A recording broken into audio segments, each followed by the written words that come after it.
Ruth chapter Ruth 2. chapter 2. Now Naomi had a kinsman of her husband, a mighty man of excellence, of the family of Elimelech, whose name was Boaz. And Ruth the Moabitess said to Naomi, please let me go to the field and glean among the ears of grain after one whom I may find favor in his eyes. And she said to her, go, my daughter. So she went, and she came and gleaned in the field after the reaper.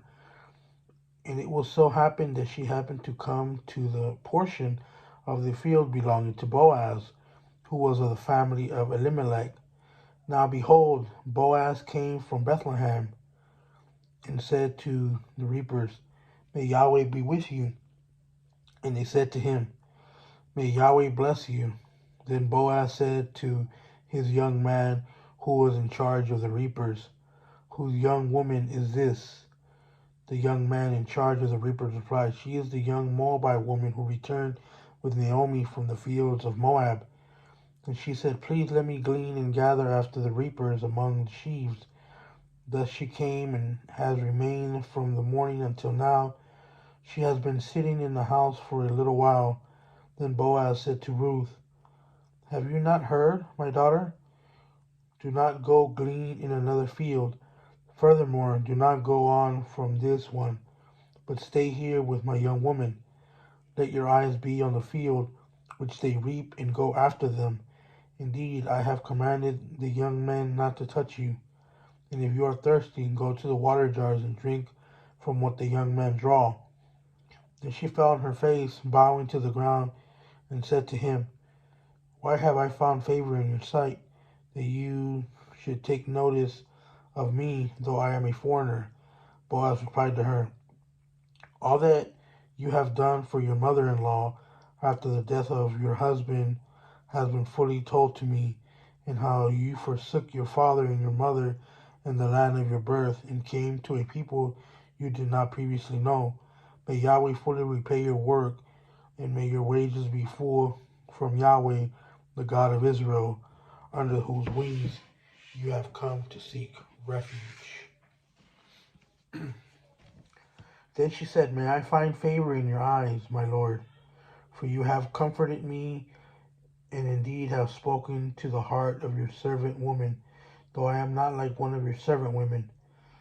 At mealtime Boaz said to her, come here, that you may eat of the bread and dip your piece of bread in the vinegar. So she sat beside the reapers, and he served her roasted grain, and she ate and was satisfied and had some left. Then she rose to glean, and Boaz commanded his young man, saying, let her glean even among the sheaves, and do not dishonor her. Also you shall purposefully pull out for her some grain from the bundles, and leave it that she may glean, and do not rebuke her. So she gleaned in the field until evening. Then she beat out what she had gleaned, and it was about an ephah of barley. She took it up and went into the city, and her mother-in-law saw what she had gleaned. So she also took it out of the gate and gave Naomi what she had left after she was satisfied. Her mother-in-law said to her, where did you glean today, and where did you work? May he who took notice of you be blessed. So she told her mother-in-law with whom she had worked, and said, the name of the man with whom I work today is Boaz.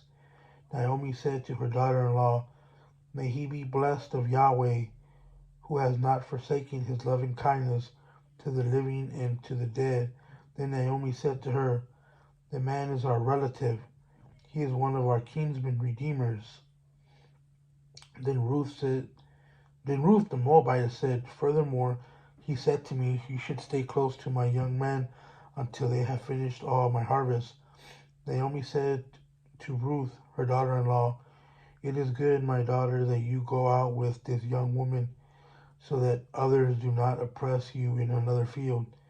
So they stayed close by the young woman of Boaz in order to glean unto the end of the barley harvest and the wheat harvest, and she lived with her mother-in-law.